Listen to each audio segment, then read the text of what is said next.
Isa pa pagpalang gabi po sa ating lahat, mga mahal kong kapatid. Muli po, ang inyo pong abang lingkod, Brother Denmar Santiago, ay sumasayang papawid mga kapatid. At sa pagkakataong ito, ay magkakaroon tayo ng maikling pagbabahagi ng salita ng ating Panginoon. No? So ngayong gabing ito ay ating sasagutin ang isang issue na tumatalakay patungkol sa kabanalan ng pangingili nating mga Adventist ng Sabat. No? Pag-uusapan ho natin ay patungkol sa Sabat. No? Na dati, ipinagtatanggol ng ating kapatid na Ronald, ngayon naman ay kanyang inaatake na ang patungkol sa Sabat. No? Pero bago tayo magsimula sa ating programa, tayo po ay magkaroon ng maikling panalangin. Tayo po yung manalangin mga kapatid. Panginoong Diyos naming makapangyarihan sa lahat na may-ari ng aming mga buhay, may likha ng langit at lupa. Na nariyan sa iyong trono sa langit. O Diyos na Panginoon namin, ay bigyan niyo po kami Panginoon ng pagpapakumbaba sa gagawin ng pag-aaral na ito. At gayon din Panginoon ng pagkaunawa at ng karunungang nagbumula sa iyo Panginoon, upang ang pagpapala Panginoon ay dumaloy sa aming mga kapatid sa gagawin ng pag-aaral na ito. At ito po ay makatulong sa kanilang paglago ng kanilang pananampalataya at paglapit sa iyo, Panginoon. Kaya ang lahat po ng kapurihan at karangalan at pagsamba, papuri, Panginoon, ay sa iyo lamang po namin ibibigay, Panginoon. At ito po ay aming dinadalangin sa pangalan ng aming Panginoon na aming tagapagligtas. Amen. Okay. So, ngayong gabing ito, mga kaibigan, no, sasagutin natin ang isang issue na ang sabi ng ating kapatid dati, no, dati nating kapatid kasi ex-Adventist na, former Adventist, no, ang sabi niya kasi sinira na ang Sabat, no, or sinira ni Kristo ang Sabat, no, pinili, ang sabi niya pa nga, Jesus, no, chose, no, to break the Sabbath. But as to what reason why Jesus chose to break the Sabbath? First, sino ho ang nagsabi, no? Sino ho ang nagsabi na ang ating Panginoong Hesukristo ay lalabag sa Sabbath? Bago po tayo dumako sa ating pinakatalata, mga kapatid, ito ay babasahin natin. Dito sa aklat ng Juan, sa 5 at 18, ganito ho ang ating mababasa. 5 at 18 ng Juan. Ang sabi pa dito, ayan, dahil dito ay lalo nilang pinagsikapan ng mga Hudyo, no? Isipin niyo ha, pinagsikapan siya ng mga Hudyo na napatayin, no? Sapagkat hindi niya lang nilabag, hindi niya lamang nilabag ang araw ng Sabat. Titigil na tayo, post tayo dyan. Post. Ano ba sabi? No? Kundi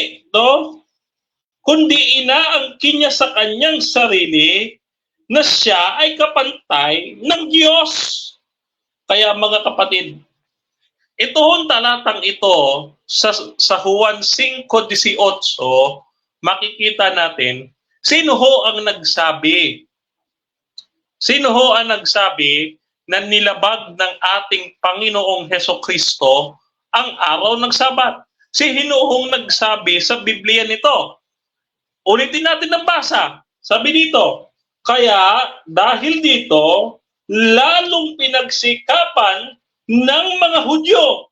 Sino nagsabi? Mga Hudyo. Ang nagsabi?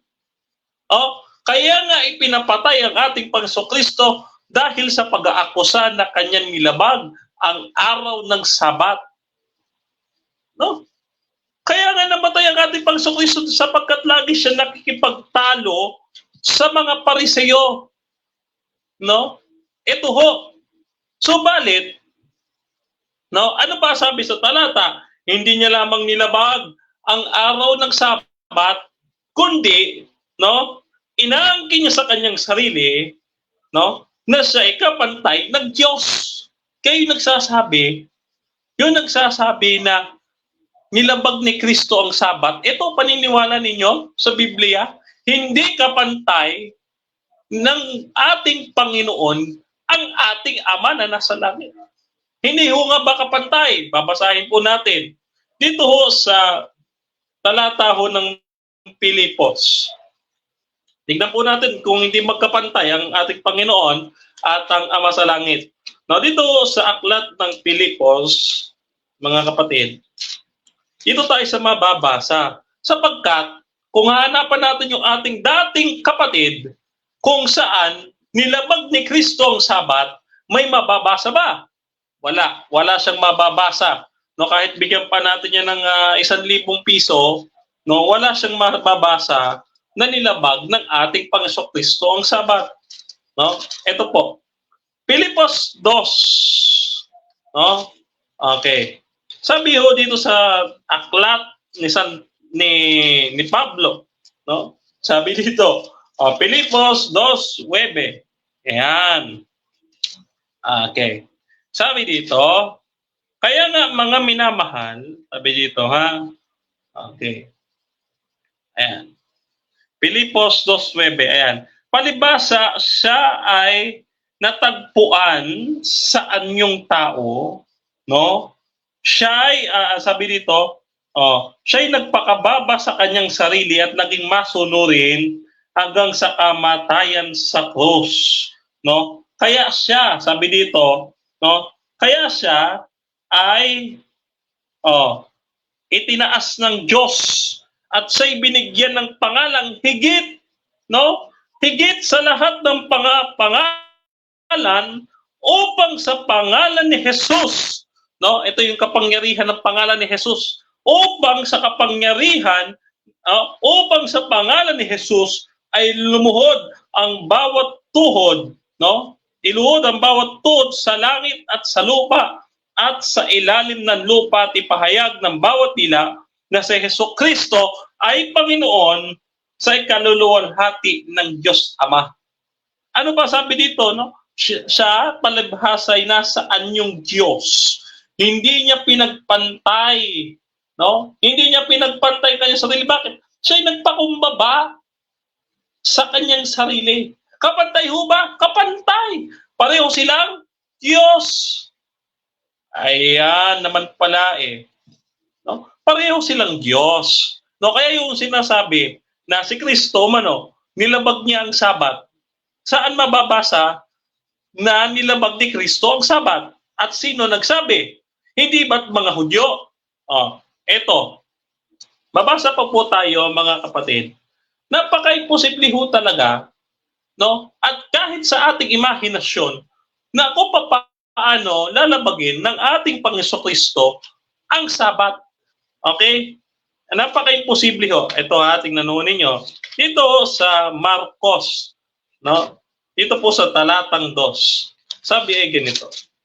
Sa 2:27 ng Marcos, sabi dito. Babasahin natin. Okay. At sinabi niya sa kanila, ang Sabat ay ginawa para sa tao. Take note. Take note. Ang Sabat ginawa para sa tao. Kanino? Sa tao. Hindi sa Hudyo. Sa tao. Okay? Take note, Ang Sabat ginawa para sa tao, hindi sa Hudyo. Maliwanag yan, At ang tao, hindi para sa Sabat. Kaya, ang anak ng tao ay Panginoon naman din ng Sabat. Sa makatuwid, no? Sa makatuwid, paano lalabagin ng ating Panginoon Kristo ang araw ng Sabat? Kung siya mismo, siya ang Panginoon nito. Kaya kita mo, kapatid, aking minamahal na kapatid sa labas ng iglesyang ito, na aming kaibigan, paano mo ngayon masasabi na nilabag ng ating Panginoon Kristo ang Sabat? Saan natin mababasa, no? Ulitin ko, saan natin mababasa na nilabag ng ating Panginoon Kristo ang Sabat? Na siya ang Panginoon nito. Isa pa. Mula sa bibig pa ng ating Panginoon Kristo mismo, no? No? Lalabagin ba ng ating Panginoon Kristo ang Sabat? Okay. Mula sa bibig ng ating Panginoon Kristo mismo, dito ho sa Mateo, sa Kapitulo 5, ang versikulo ay 17. Ganito ang ating mababasa. 5:17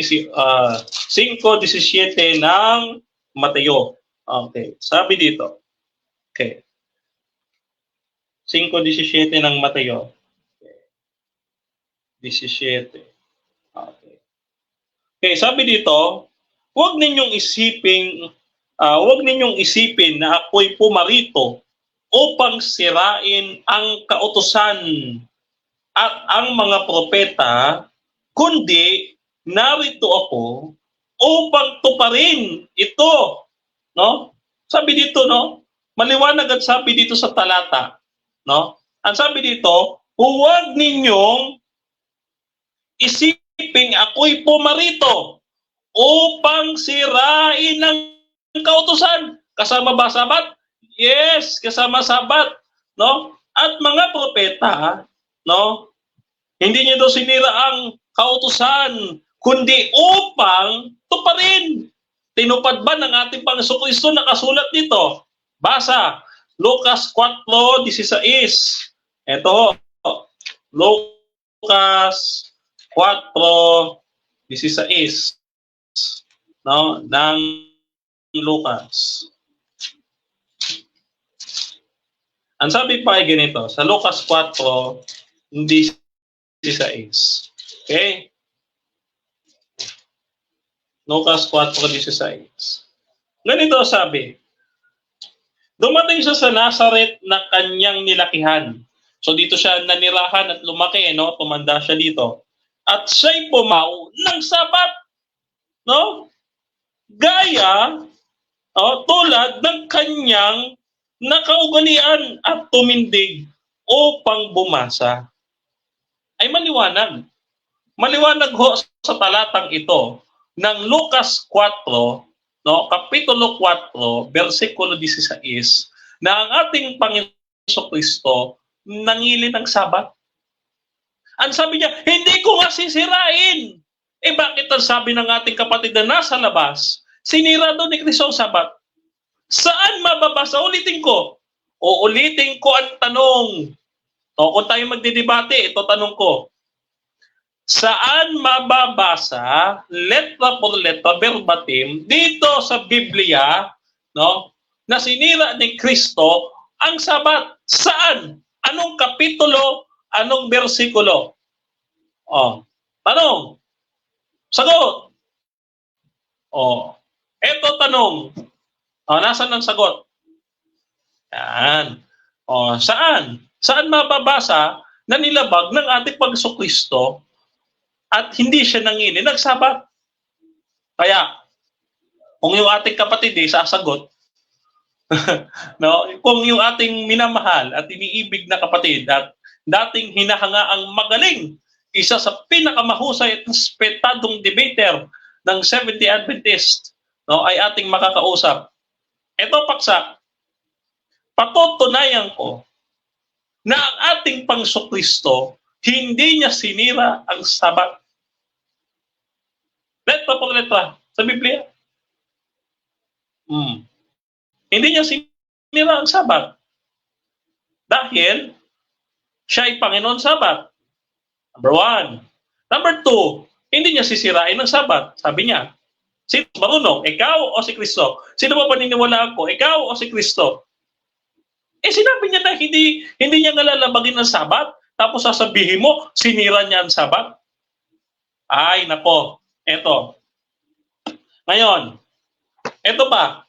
Lucas 24, sabi dito mga kapatid. Lucas 24:44. Sabi dito sa Lucas 24, ganito ang ating mababasa. Sa Kapitulo 24, ang talata ay 44.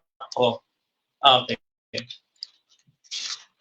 Lucas 24, ang versikulo ay 44. Ganito ang sabi ng Panginoon. Basahin natin, ha? Ang sabi ay ganito. Ayan. Pagkatapos ng sinabi niya sa kanila, ito ang aking salita, no, na sinabi ko sa inyo, no? Nung ako'y kasama pa ninyo, na kailangang matupad ang lahat ng mga bagay. Oh, tingnan nyo, take note nyo, itong sinasabi ng ating Panginoon. Kailangang matupad ang mga bagay na nakasulat, no? Saan? Sa aklat ng kautusan at ng mga propeta at ng mga awit. Kita ninyo? Kailangan niya daw matupad. Tinupad daw ba ng ating Panginoon? Tinupad ng ating ngilin ng Sabat. Oh. Dahil kung hindi nangilin si Kristo ng Sabat, no? Ito mangyayari.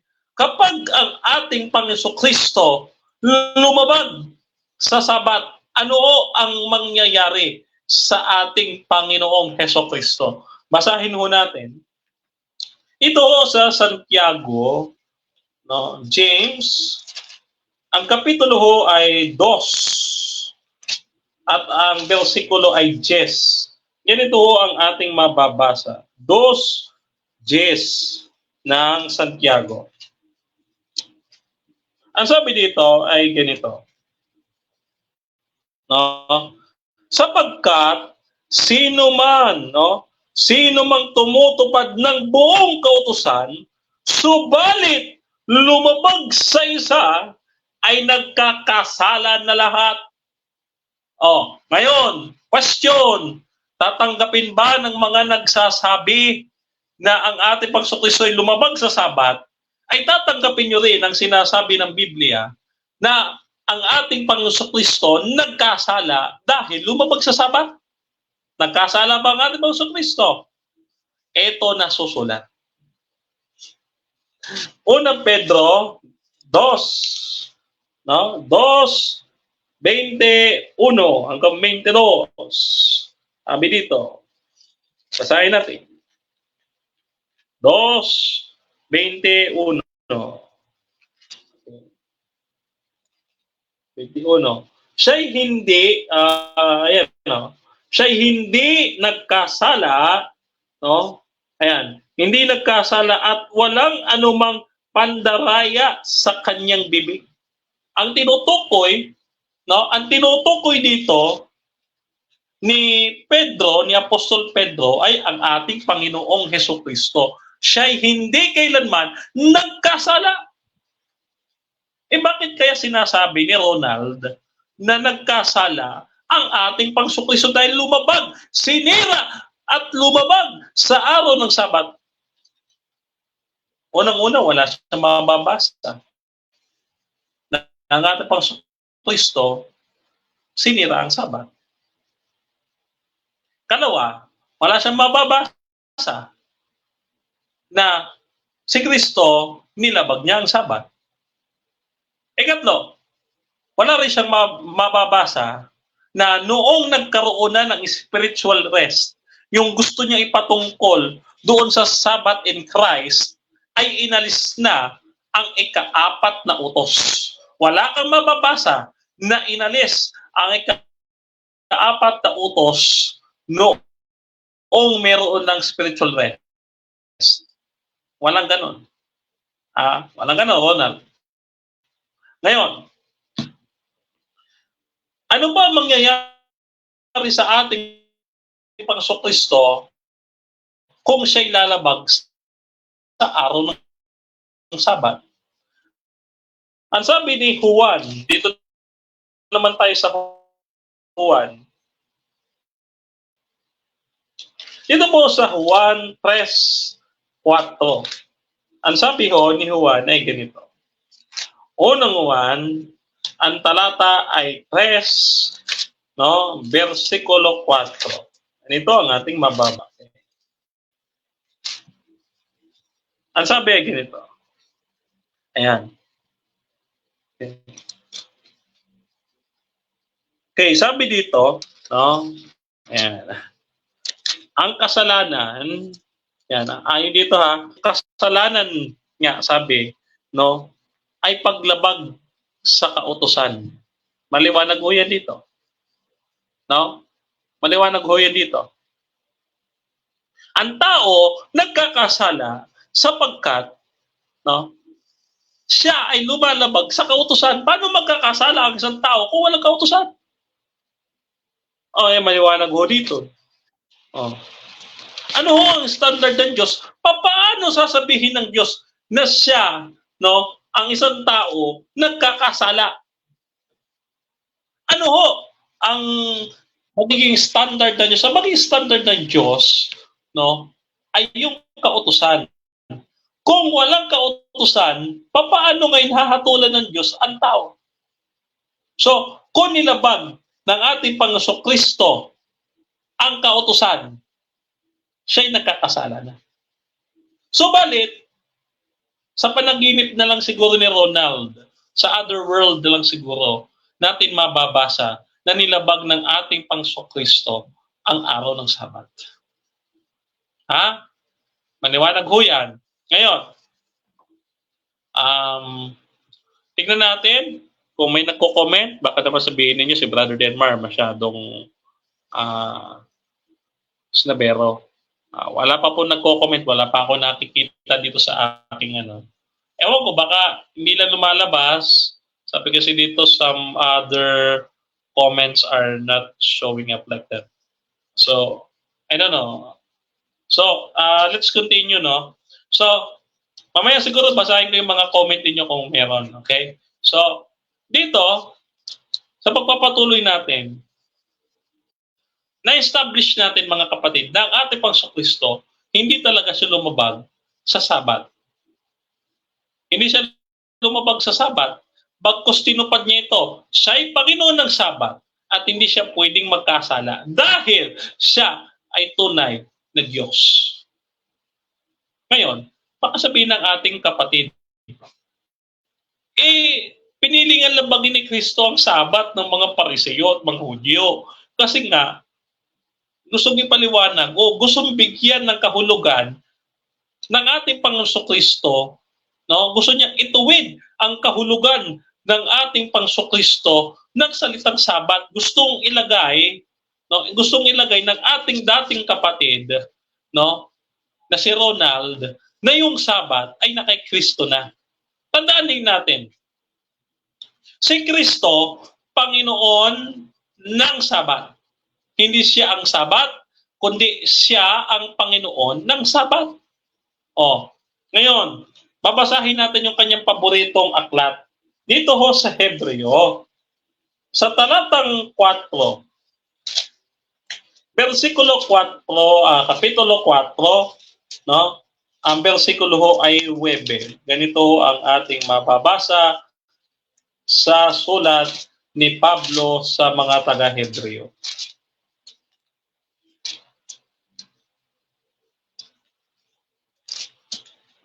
Okay. Bear with me mga kapatid Okay. Mag-isa lang kasi tayo, wala tayong taga-basa. So yung ating mga kasama, baka nagtataka kayo, yung ating mga kasama, mga kapatid, ang ating brother Jezreel ay nasa Baguio, na nagbabakasyon. Baka may ginagawa lang yung importanteng lakad, family matters doon sa Baguio, no? At yung ating kasama, Brother Moses, Brother Mark Anthony Cabizas, si Brother Jesse, nandiyan lang sila. No, they are just roaming around and baka sa mga susunod na pagkakataon ay makakasama natin ang ating mga ginigiliw nating mga kapatid. Ano? So, para at least may kausap tayo. No? Okay. So, ngayon, basahin natin yung nasa bako. Nasa Hebreo na, no? Hebreo 4:9. Nalilibang ako sa sa dito sa pagbubuklat ng Biblia. Hindi ko naman malahay kung nasa na. Hebreo 4, ang talata ay 9. Ganito ang sabi. 4:9. Eto na. Sabi dito, oh, ito ha, kaya may natitira pang isang sabat o isang pamamahingang sabat para sa bayan ng Diyos. Ano ho ba ang sabat na tinutukoy dito? Ang sabi ni Ronald, ito daw ay sabatismos. Tandaan natin, no? Tandaan natin, no, na ang sabatismos, no, bagaman ito ay spiritual rest. Tama, Ronald. Spiritual rest. Pero, hindi tayo bumabase sa concordance. Alam mo yan, tinuro ni Kamenong yan. Tandaan mo, Brother Ronald, may konteksto tayo. Ano sabi ng konteksto? Punta tayo muna sa 4. Ano sabi sa 4? Versikulo 4, ganito ang ating mababasa. 4. Sapagkat sa dako ay kanyang sinabi ay ganito, tungkol sa ikapitong araw. Patungkol daw saan itong sabat? Patungkol sa ikapitong araw. Patungkol saan? Sinabi pa nga ng Diyos na ano? Ito ay tungkol sa ikapitong araw. No? Sunod, sabi dito, Jess, kaya nga may natitira pang isang pamamahingang sabat ukol sa bayan ng Diyos sapagkat ang pumasok sa kanyang kapahingahan ay nagpahinga sa kanyang mga gawa gaya, ito Ronald, gaya ng Diyos sa kanyang mga gawa. Kailan nagpahinga ang Diyos? Sa future pa siya magpapahinga, Ronald. Or pwede mo naman sabihin sa akin, no? Denmark, sa future pa yan. No? Magpapahinga yung Diyos sa future. Gaya ng ginawa ng Diyos sa kanyang mga gawa. Kailan ho ba ang tinutukoy dito? Kailan? Babasahin natin. Exodo. Ito sana mabalikan mo, kapatid. Exodo 8. Ganito ang ating mababasa. Exodo 20, ang talata ay 8. Ganito ang ating mababasa. Exodo 20, ang talata ay 8. Ang sabi ay ganito. Ayan.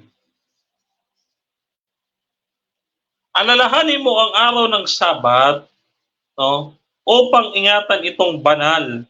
6 na araw kang gagawa, no, ng iyong mga gawain, no, lahat ng iyong gawain, no.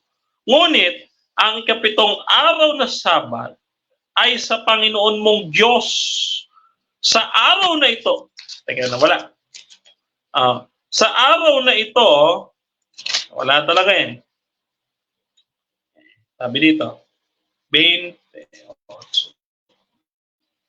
Lumipad. Yan, sabi dito.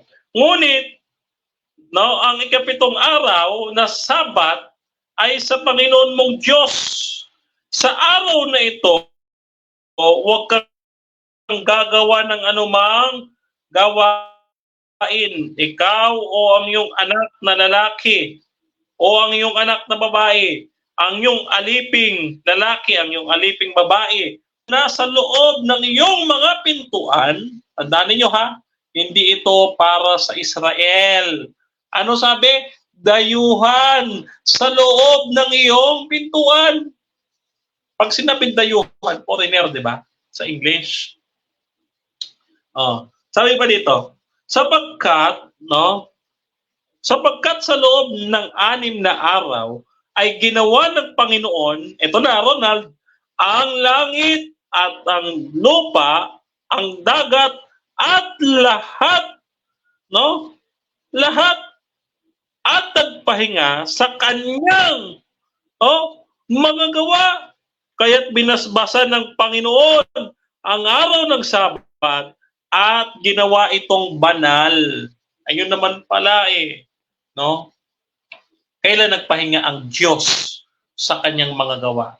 Ito ho ay sa araw ng Sabat. Kaya, hindi ibig sabihin, hindi nangangahulugan, no? Hindi nangangahulugan na noong nagkaroon na ng spiritual na kapahingahan ay umalis na or inalis na, sinira na ni Kristo ang Sabat. Walang ganon. Okay? Walang ganon. Nananatili ito. Nananatili ito hanggang sa bagong langit at bagong lupa. Basahin ho natin. Ito sa aklat ni Isaias. Ito ho sa Kapitulo 16, no? Ang bersikulo ay 23 hanggang 24. Ganito ang ating mababasa. Isaias 66, verse 23. No? Actually, mga kapatid, bago ko basahin ito, hindi ko naman kasi kailangan sagutin pa si Ronald. Alam mo naman to, Ronald eh. Di ba dati, ikaw pang nakipagdebate kay Periol patungkol sa Sabat? Hindi ko na nga dapat sasagutin ito eh, kasi sayang oras. Pero for the sake, kapatid, for the sake, no? Sabi ko nga sa'yo, malaki respeto ko sa'yo. Gusto ko sanang ituwid. No? Ibalik ka sa pananampalatayang ito kasi ganun kita iniibig eh. Di ba? At maging yung mga nangakikinig, no? Hindi lang ikaw, marami pa, no, na nakikinig na gustong maging malinaw patungkol sa Sabat. No? Gusto nila mapakinggan ito. Eto basahin natin. Ang Sabat ho ay nagpatuloy hanggang sa langit, no, sa bagong langit at sa bagong lupa. Ganito ang sabi. Isaiah 66 verse 23 to 20, 22 to 23. Sapagkat, no, sabi diyan, kung papaano ang bagong langit at ang bagong lupa ay aking likhain, ay mananatili sa harapan ko, ang sabi ng Panginoon. Gayon mananatili ang inyong lahi at ang inyong pangalan. At mula sa bagong buwan hanggang sa panibagong buwan, no, mula sa isang Sabat patungo sa isa pang Sabat, no, paroroon ang lahat, no, paroroon ang lahat upang sumamba sa harapan ko, sabi ng Panginoon. So maliwanag, no? Kaya kung idadahilan ni Ronald na yung from Sabbath to another Sabbath, sasabihin niya, another Sabbath din eh. May sabihin, from Sabbath, from literal Sabbath, ginawa ng spiritual Sabbath, hindi nga Ronald eh. Bakit? Kasi nanatili ang araw ng Sabbath hanggang sa bagong langit at bagong lupa. No? Ang kautusan ng Diyos, gaya niya, walang hanggan. Sapagkat ang utos, matuwid, banal, sakdal, gaya ng Diyos. Ngayon, mapaparam lang ang utos. No? Mapaparam lang ang utos kung may mali sa utos. Kaya nga naging obsolete. Sabi nung iba, naging obsolete.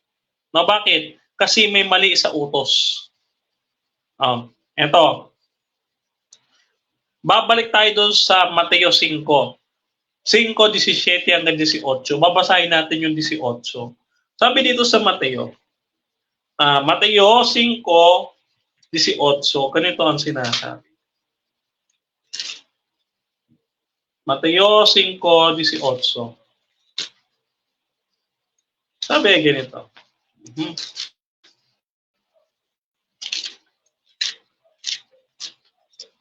Okay. Sabi ganito. 5:18 ng Mateo.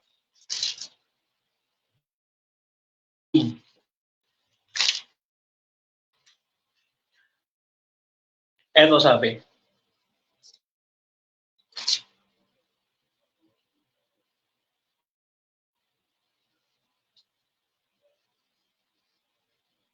Ayan. Okay. Kaya, huwag ninyong isipin na ako'y naparito upang sirain ang kautusan. Ano daw? Huwag ninyong ang isipin. Ito nga si Ronald kasi nag-iisip. Sinira ni Kristo ang kautusan. Kung isipin, Ronald, isip mo lang yan. Isip mo lang yan. Imagination mo lang yan. Na pinili ni Kristo lupagin ng Sabat. Bakit? Kasi nga may spiritual Sabat na. Di ba? Kasi nga, sabi mo, yung linggo, hindi Sabat. So therefore, ano yung Sabat mo? Si Kristo na. Hindi nga kasi si Kristo, Panginoon ng Sabat, hindi siya ang Sabat. Siya ang Panginoon ng Sabat. O ano ba? Sabi dito. O?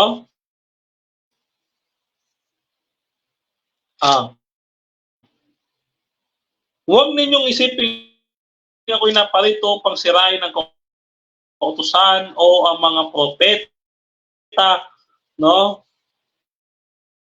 Pumarito ako hindi upang sirain ito, kundi upang tuparin ang mga ito. No, sapagkat katotohanan pala ito sinasabi ng ating Panginoon. Sinasabi ko sa inyo, no, na mawawala ang langit at ang lupa ni isang tuldok o kudlit ay hindi mawawala sa kautusan hanggang sa matupad. Mga kapatid, hindi pa po natutupad ang lahat ng mga bagay. Ito lamang ang ibig sabihin, mga kapatid, na ang kautusan ng Diyos mananatili magpasa walang hanggan. Sapagkat hindi pa natutupad lahat ng mga ng ating Panginoong Jesucristo. Hindi pa po natutupad, mga kapatid. No?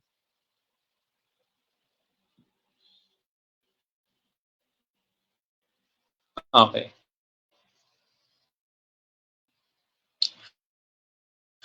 Binabati natin yung 11 nanonood. Ayan. 11,000 na nanonood sa akin ngayong gabi ito. Magandang gabi po sa inyong lahat and happy watching sa inyo mga kapatid, no? So, balik tayo dito. Sabi ng ating Panginoon Kristo, ni isang tuldok o kudlit, hindi mapaparam, hindi mawawala.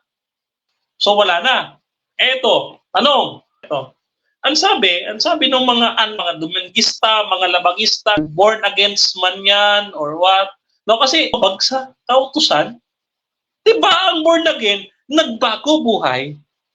Eh bakit nung naligtas ka na, nagbago buhay mo, doon ka pa lumabas?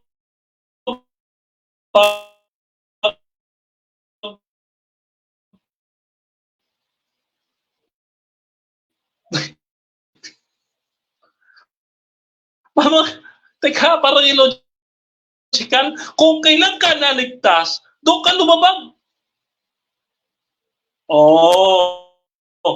Baliktad ata.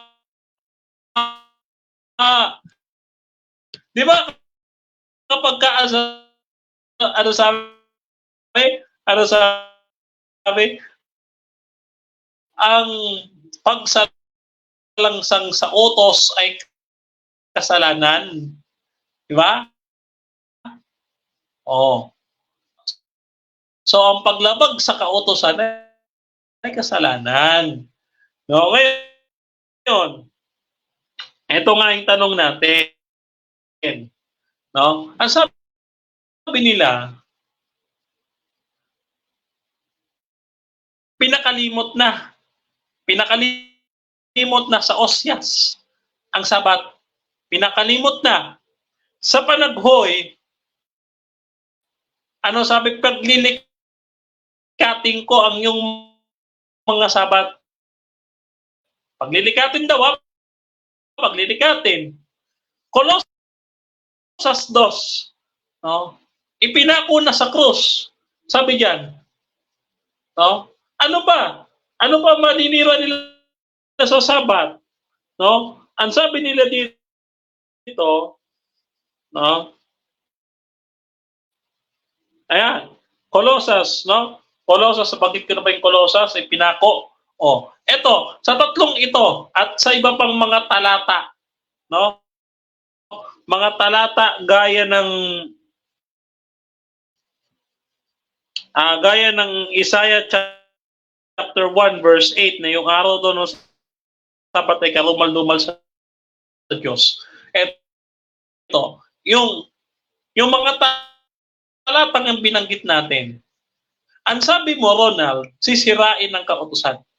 Sisirain ng Sabat. Sirain ng Sabat nang mawala na yung Sabat na yan. Ilang beses ba yan? Sabi mo, pinakalimot na,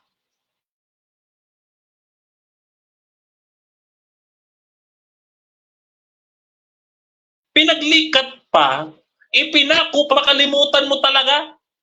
Ilang beses ba, mga kapatid, mga kaibigan, ilang beses ho bang sisirain? Ilang beses ho bang aalisin ang Sabat na yan? Ilang beses ho ba? 2, 3, 4, 5? Ilang beses ho bang aalisin yung Sabat na hindi maalis-alis? Ilan ho ba? Nakakalito eh. Isipin mo, pinakalimot na, tapos may pinaglikat pa, tapos may pinako pa. Ano ba yan doon? Sa panahon ng ating Pangso-Kristo. So, maliwanag din. Ayan. No? Mga kapatid, yung Biblia mismo nagsabi, ang ating Pangso-Kristo mismo nagsabi, ang Sabat, ay kiliwanag naman yun. Hindi ako naparito upang tumarin sa rin, pumasok sa sinagoga ng araw ng Sabat at nangilin. Saan mababasa hanggang sa kadulo-duluhan ng coverage at broadcast na ito. Pakisagot, Ronald, saan mababasa gusto ang Sabat? Saan? Ito. Kapitulo, versikulo, baka ko, versikulo laway. Ganyan. Ngayon, pasahin natin. Ito yung hilig nilang sabihin, no? Tinanggal na daw ang Sabat. Hebreo nila, nang wala nang maisagot, itong mga ito. Sabi ganito, ha? Hebreo 8:13. Sabi, no? Sa pagsasalita tungkol sa bagong tipan. May bago na daw na tipan eh, kaya luma na, obsolete na, wala na ni luma na, Brother Dan Murray, wala na, huwag mo na ipilit. Sabi dito, ginawa ng lipas ang una, at ang ginawa ng lipas ay tumatanda at malapit ng maglaho. Ito daw, patunay daw ito na ang Sabat lipas na. Hindi na daw dapat to pa rin ng Kristiyano. Ito tanong, saan mo na ba nabasa dito yung Sabat? Saan? May konteksto ba dito na Sabat? Babasahin natin. May konteksto ba dito na Sabat? Babasahin natin. Sabi dito, sa talatang 1, Webe 1 ng Hebreo, kasunod lamang na talata. Sabi dito, ngayon, maging ang unang tipan ay nagkaroon ng mga alituntunin ng pagsamba at isang sabi diyan, isang panlupang sanktuaryo sapagkat inihanda, no? Inihanda ang tabernakulo, ang unang tabernakulo na kinaroroonan ng ilawan at dulang at ng mga tinapay na handog at ito'y tinatawag na dakong banal. Alam nyo, ang konteksto dito na sinasabi na lipas na daw ang kautusan o ang araw ng Sabat, ito ho ay hindi tumutukoy sa Sabat. Ito ho ay tumutukoy sa mga seremonya ng unang tipan. Mga alituntunin ng lumang tipan. Ceremonial law. Hindi ho moral law. Hindi ho moral law. Kailanman ay hindi mawawala ang Sabat. May nabasa ba kayo na wala Sabat? Sige. Pagbigyan, may nabasa, kunyari. Kunyari lang naman. Kunyari meron. Colossus 2:16. Basa. Brother Denmar, sabi dito na wala na daw yung Sabat eh. Colossus 2:16. Basa. Sayin natin. Basa tayo para walang palusot.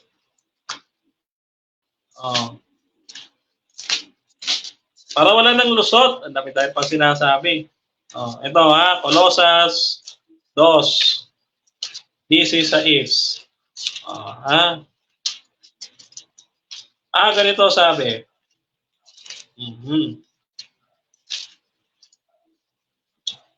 So, yung Colossus 2:16 yan, ang sabi diyan, no, huwag na kayong humatol, no? Kaya sabi diyan, huwag na kayong humatol, no, sa araw ng Sabat, bagong buwan, mga kapistahan, no? Huwag na nga daw humatol. Ano ngayon ang ibig sabihin ng huwag humatol? Yan ang unang tanong. Ano yung ibig sabihin ng huwag humatol?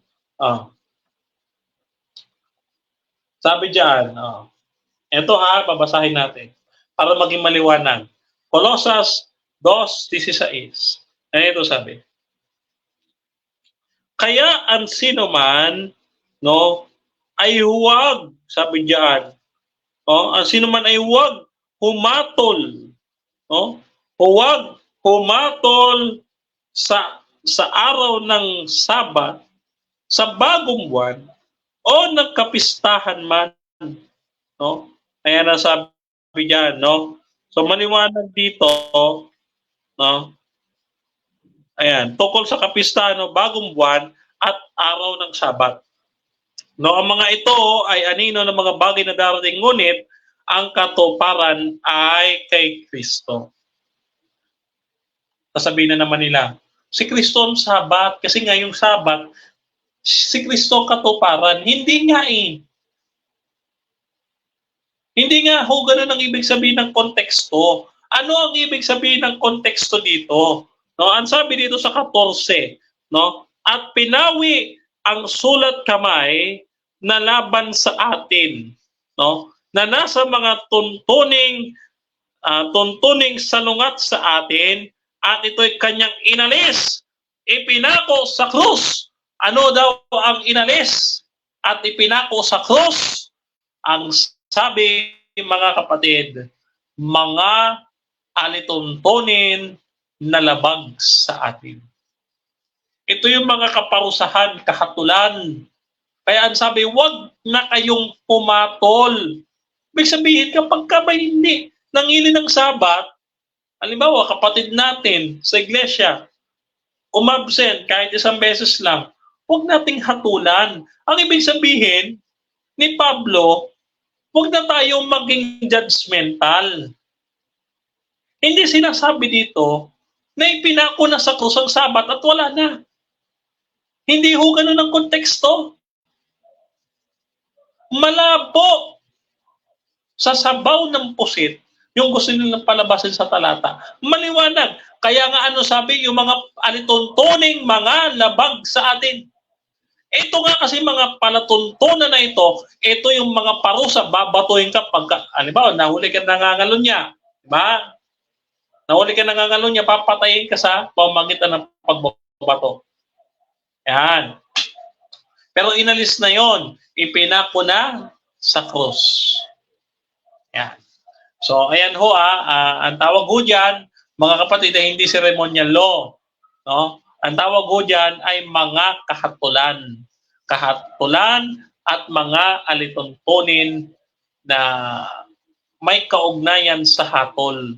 No? Kaya ang sabi, huwag na kayong pumatol, no, sa araw ng bagong buwan, sa kapistahan, o sa araw ng, sabi pa nga dito, no, ang sabi dito, mga araw ng Sabat. Ibig sabihin, hindi ho tumutukoy dito ang ikapitong araw ng Sabat sapagkat bakit mga araw ng Sabat. Marami hong uri ng Sabat. Merong monthly, mayroong yearly, mayroong weekly Sabat. No? So, hindi yan lahat. No? Hindi yan lahat. Pagka nabasa mo yung Sabat, yun na yun. Hindi ho ganun. No? Ngayon, ano pa ba yung mga objections dito patungkol sa Sabat? No? Ayan.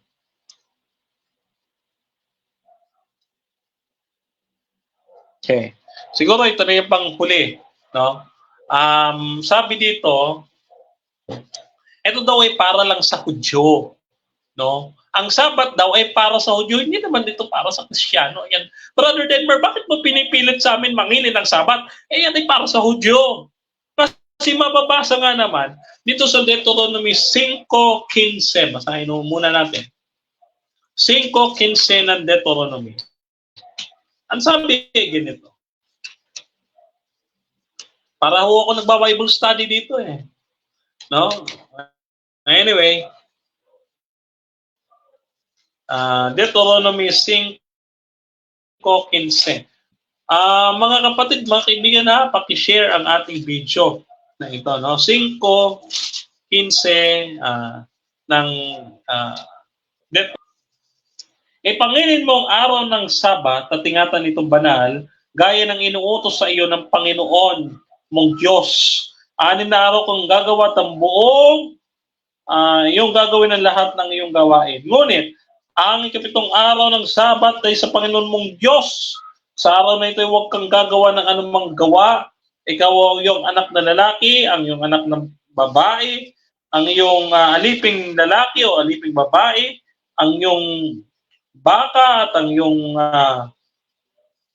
asno, no? At anuman sa iyong mga hayop o ang mga dayuhang nasa loob ng iyong mga pintuan, no?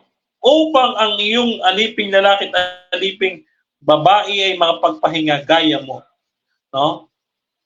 Alalahanin mo na ikaw ay naging alipin sa loob o sa lupain ng Ehipto. At ikaw ay nilabas doon ng Panginoon mong Diyos sa pamamagitan ng kanyang makapangyarihang kamay at unat na bisig. Kaya, sabi dito, kaya iniutos sa iyo ng Panginoong mong Diyos na ipangilin ang araw ng Sabat.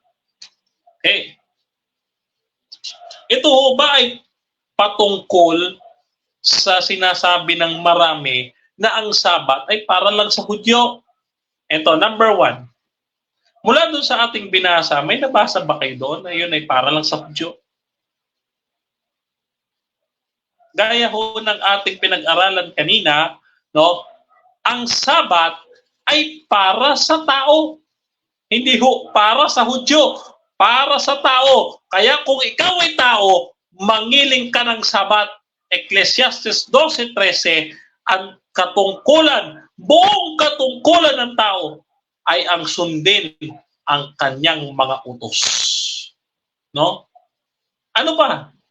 Ang sabi dito sa talata, ano ang magpapahinga? Ikaw, ang iyong anak na lalaki, ang iyong anak na babae, ang iyong alipin lalaki, ang iyong alipin na babae, pati yung mga hayop pagpapahingahin mo. Tanong, yung baka tsaka asno, yun ba ay Hudyo? Mga kaibigan, kung ang Sabat ay para sa Hudyo, yung baka ba tsaka yung asno ay Hudyo? At sabi pa, yung mga dayuhan na nasa loob ng iyong pintuang daan, ibig sabihin, mga foreigner. No? Hindi sila Hudyo, Hintil. No? Ayan. So, ang pangingilin ng Sabat ay hindi lamang para sa Hudyo, kundi maging sa Hintil. Ano ho ang ating katibayan pa sa Bagong Tipan? Na iniutos ng Panginoong Diyos ang Sabat sa Bagong Tipan. Ang sabi sa Gawa, sa 7:38, ganito ang ating mababasa. 7:38 ng aklat ng mga gawa. Sabi ay ganito. Okay? Ito'y yaong naroroon, no? Naroroon sa iglesia sa ilang, nakasama ang anghel na nagsalita, no, sa kanya sa bundok ng Horeb, ng Sinai, no? Ayan, ng Sinai, at kasama ang ating mga ninuno, tumanggap sila ng mga aral na buhay upang ibigay sa atin. Ay, maliwanag ko. Yung mga aral na tinanggap ng ating mga ninuno ay ibinigay sa atin. Kaya ang Sabat, hindi lang para sa Hudyo, kundi para sa tao. At kung ikaw ay tao, mangiling ka ng Sabat, sabi ng Panginoon. Kaya, sa ating pagtatapos, sa ating programang Straightforward, sa ating episode number 5, nawa mga kapatid ay kayo ay nabigyan ng linaw patungkol sa kahalagahan ng pangingilin ng Sabat na ipinag-utos ng ating Panginoon. No? At bilang panghuli, palagi niyong tatandaan, ang kautusan ay banal, matuwid, at gaya ng Diyos na walang hanggan. Dapat susundin, dapat santo pa rin, at hindi dapat labagin. No?